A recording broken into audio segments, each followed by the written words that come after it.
Praise lord. దేవాతి దేవునికి వందనాలు. ప్రభు నామమున మీ అందరికీ నా ప్రత్యేకమైన వందనాలు, శుభాలు తెలియచేస్తున్నాను. ఈ దినము కొరకు ఏర్పాటు చేయబడిన దేవుని వాగ్దానము మార్కు సువార్త 10వ అధ్యాయము 52వ వచనము. అందుకు యేసు, నీవు వెళ్ళుము, నీ విశ్వాసము నిన్ను స్వస్థపరచునని చెప్పెను. వెంటనే వాడు త్రోవను ఆయన వెంట చూపు పొంది వెళ్ళెను. దేవుని నామానికి మహిమ కలుగునుగాక. ఈ ఉదయకాల సమయంలో సర్వ సృష్టికర్త అయిన నీ తండ్రి గొప్ప వాగ్దానాన్ని నీకందిస్తూ ఉన్నారు. హల్లెలూయా. ఆనాడు ఆ గుడ్డివాడు యేసయ్య ఆ మార్గం గుండా వెళ్తున్నాడని విని కేకలు వేసి దేవుని వద్దకు విశ్వాసంతో వెళ్ళాడు.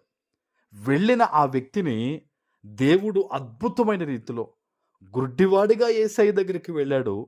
చూపు పొందుకుని ఆయన వెంట ప్రయాణం చేసే విధంగా అతని జీవితాన్ని దేవుడు మార్చాడు. ఆమెన్.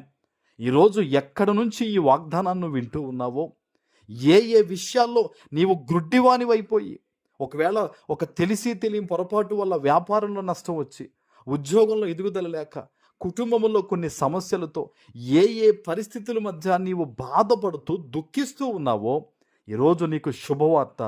సర్వ సృష్టికర్త అయిన నీ తండ్రి నిన్ను స్వస్థపరచబోతూ ఉన్నారు.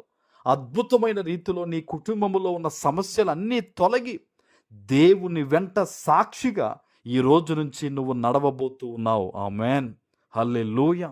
ఇది సజీవమైన దేవుని వాగ్దానం. ఇది ఎందరైతే ఈరోజు ఈ వాగ్దానం ద్వారా దేవుడు నాతోనే మాట్లాడాడు, ఇదిగో నా జీవితంలో ఈ ఇబ్బందులు దేవుడు తొలగించబోతూ ఉన్నాడు, ఈ ఆత్మీయ గుడ్డితనాన్ని దేవుడు తీసివేయబోతూ ఉన్నాడు, మా మీదకి గొప్ప వెలుగొచ్చిందని నమ్మి ఈరోజు ప్రార్థన చేయబోతూ ఉన్నారో, దేవుడు ఆనాడు ఒక మాట పలికాడు, వెళ్ళుము, నీ విశ్వాసము నిన్ను స్వస్థపరచునని చెప్పినట్టుగా ఈరోజు ఈ వాగ్దానాన్ని నీవు నమ్ముచూ ఉండగానే, నమ్మి దేవుని సన్నిధిలో వాగ్దానం ఎత్తిపెట్టి ప్రార్థన చేస్తూ ఉండగానే, నీ విశ్వాసము ద్వారా, నీ నమ్మకం ద్వారా నీ జీవితంలో గొప్ప కార్యాలు, గొప్ప విడుదల నీకు కలగబోతూ ఉంది.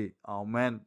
ఎన్ని సంవత్సరాల నుంచి ఒక కార్యము జరగాలని నువ్వు పట్టుదలగా ప్రార్థన చేస్తూ ఉన్నావు, ఒక విడుదల కోసం నువ్వు గోజాడుతూ ఉన్నావు, ప్రతిరోజు తెల్లవారుజామున లేసి దేవుని సన్నిధిలో నీవు ప్రార్థనతో కనిపెట్టుకుని ఉన్నావు, ఇదిగో నీ ఎదురు చూపు, నీ విశ్వాసము నీ జీవితంలో బలమైన కార్యాలు చేయబోతుంది. ఆమేన్.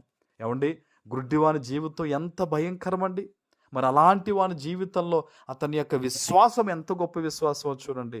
యేసయ్య నన్ను స్వస్థపరుస్తాడు, యేసయ్య నన్ను దీవిస్తాడని కేకలు వేసి మరి అతడు తన చూపును పొందుకున్నాడు. ఈరోజు నీ జీవితంలో కూడా నువ్వు దేవుని సన్నిధిలో బలమైన ప్రార్థన చేయి.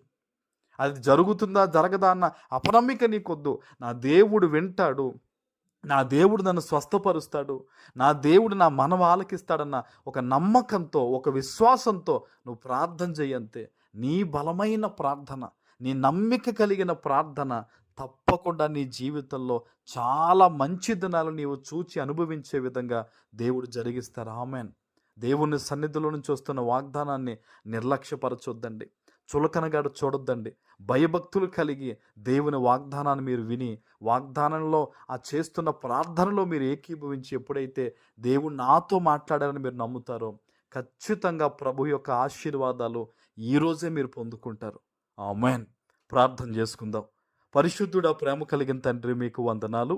ఈ ఉదయకాల సమయంలో మీరు ఇచ్చిన ఈ గొప్ప వాగ్దానము ప్రతి బిడ్డ జీవితంలో నెరవేర్చి స్థిరపరచమని యేసు నామమున ప్రార్థిస్తున్నాను తండ్రి. ఆమేన్.